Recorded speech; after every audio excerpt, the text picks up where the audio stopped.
खौफ के साए में जीना किसे कहते हैं, आपको ये जानना हो तो रुद्रप्रयाग के मरोड़ा गांव चले आइए, जहां ऋषिकेश कर्णप्रयाग रेल लाइन निर्माण का काम लोगों के लिए दहशत का सबब बन गया है। ये गांव अस्तित्व के संकट से जूझ रहा है। गांव में घरों से लेकर चौक, खेत और गौशालाएं दरारों से पटी हुई हैं। ग्रामीण अनहोनी की आशंका से डरे हुए हैं। हाल ये है कि लोगों को अपना घर गांव छोड़कर दूसरी जगहों पर शिफ्ट होना पड़ रहा है। गांव के 19 परिवार अन्यत्र शरण ले चुके हैं। प्रभावित परिवार शासन, प्रशासन और आरवीएनएल से सुरक्षित पुनर्वास की मांग कर रहे हैं, लेकिन कोई सुन नहीं रहा है। उत्तराखंड में ऋषिकेश कर्णप्रयाग रेल लाइन का काम जोर शोर से चल रहा है। रुद्रप्रयाग जिले में रेल लाइन 11 गांव से होकर गुजर रही है। इस रेल लाइन के निर्माण में जिस तरह से विस्फोटकों का इस्तेमाल हो रहा है, उससे गांव को नुकसान पहुंच रहा है। कई गांव के अस्तित्व पर संकट मंडरा रहा है। अगस्त्य मुनि ब्लॉक की रानीगढ़ पट्टी में मरोड़ा गांव स्थित है। ये उन गांव में से एक है जहां मकानों और गौशालाओं में दरारें आ गई। पहले गांव में 40 परिवार रहते थे, जिनमें से 19 परिवार गांव छोड़कर दूसरी जगह चले गए। डरे हुए पशुपालक अपने मवेशियों, गाय, भैंस, बैल, बकरियों को औने पौने दामों पर बेचने को मजबूर है।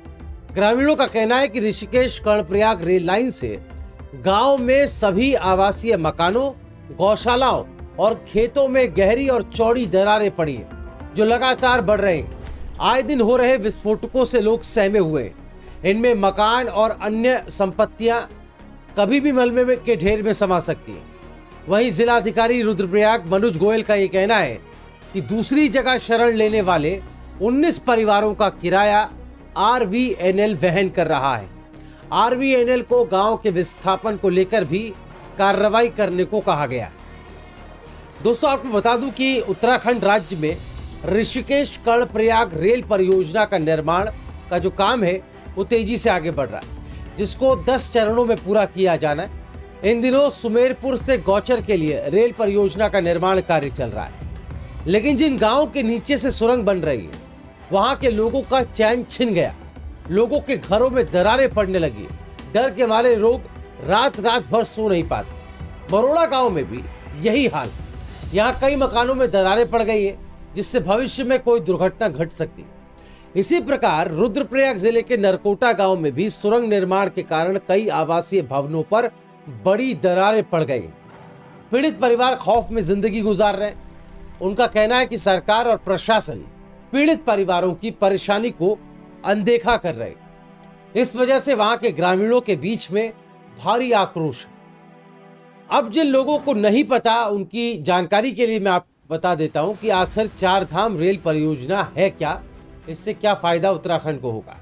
दरअसल प्रधानमंत्री नरेंद्र मोदी ने साल 2014 में उत्तराखंड में स्थित चारों धाम बद्रीनाथ, केदारनाथ, यमुनोत्री और गंगोत्री को रेल से जोड़ने का संकल्प लिया, जिसको पूरा करने के लिए रेल विकास निगम लिमिटेड यानी आरवीएनएल और उत्तराखंड सरकार एक साथ काम कर रही है।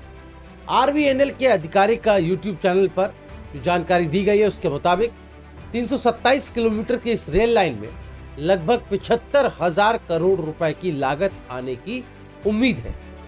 इस परियोजना में ऋषिकेश से कर्णप्रयाग तक कुल 125 किलोमीटर की रेल लाइन में 16 पुल और लगभग 107 किलोमीटर लंबाई की 17 सुरंग बनाई जाएंगी, जिसमें देवप्रयाग में बनाई जाने वाली सुरंग भारत की सबसे लंबी सुरंग होगी, जिसकी लंबाई लगभग 15 किलोमीटर होगी। इसके साथ ही इस परियोजना में रेलवे लाइन को बद्रीनाथ धाम के लिए कर्णप्रयाग से जोशीमठ तक बढ़ाया जाना है, जिसकी लंबाई 68 किलोमीटर की होगी, जिसमें 12 पुल और 63 किलोमीटर लंबाई की 11 सुरंगों का निर्माण होना है।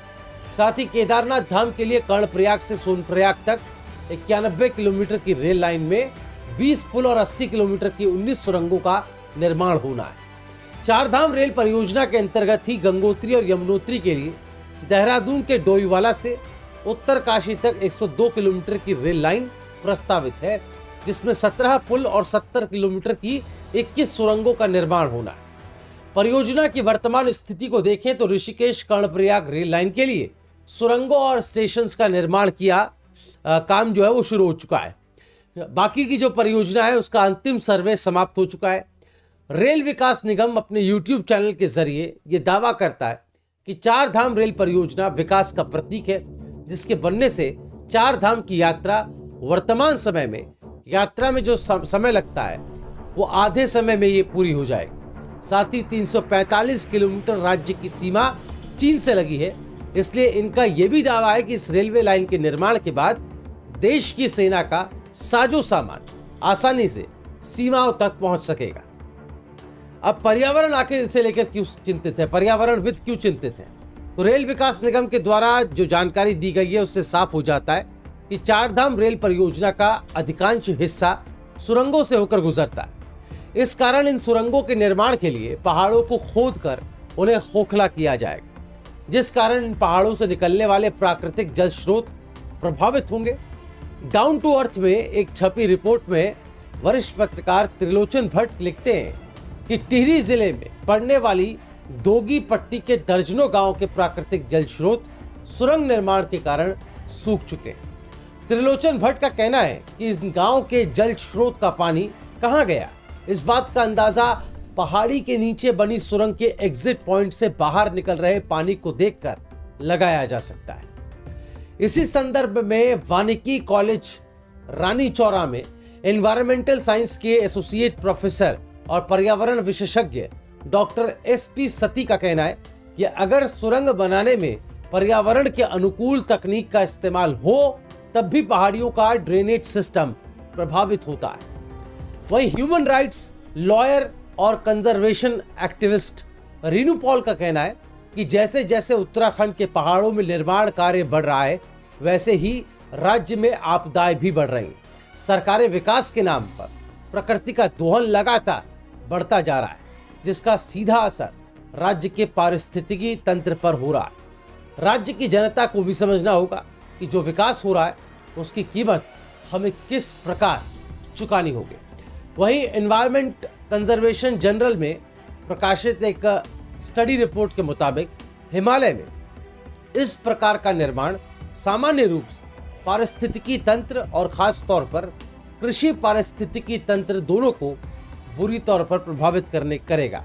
साथ साथ उन लोगों की आजीविका में भी असंतुलन पैदा करेगा जो कुल मिलाकर कृषि अर्थव्यवस्था पर निर्भर है। दोस्तों, आपको बता दूं कि यह अध्ययन उत्तराखंड राज्य के टिहरी गढ़वाल जिले के देवप्रयाग प्रखंड के एक छोटे से गांव मलेथा में किया गया था।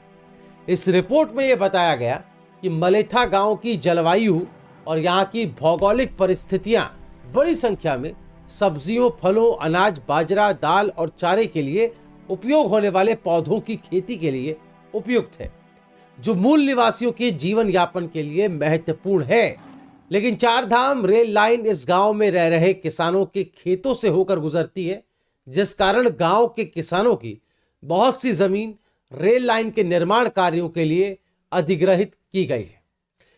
दोस्तों, इस रेल परियोजना में अधिकांश उपजाऊ भूमि शामिल है।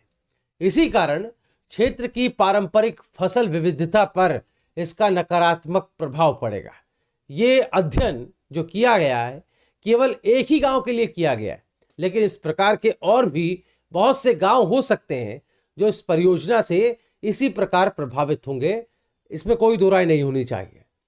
तो दोस्तों, इस रेल परियोजना को लेकर आपकी राय क्या है? ये कितना जरूरी है उत्तराखंड के लिए आज के दौर में? क्या इससे फायदे ज्यादा होंगे, नुकसान कम होंगे, नुकसान ज्यादा होगा, फायदा कम होगा? इसको आप किस तरीके से देखते हैं? हमें अपनी बात कमेंट में जरूर बताइएगा। इस जानकारी को दूसरों तक पहुंचाने के लिए इस वीडियो को भी शेयर करें।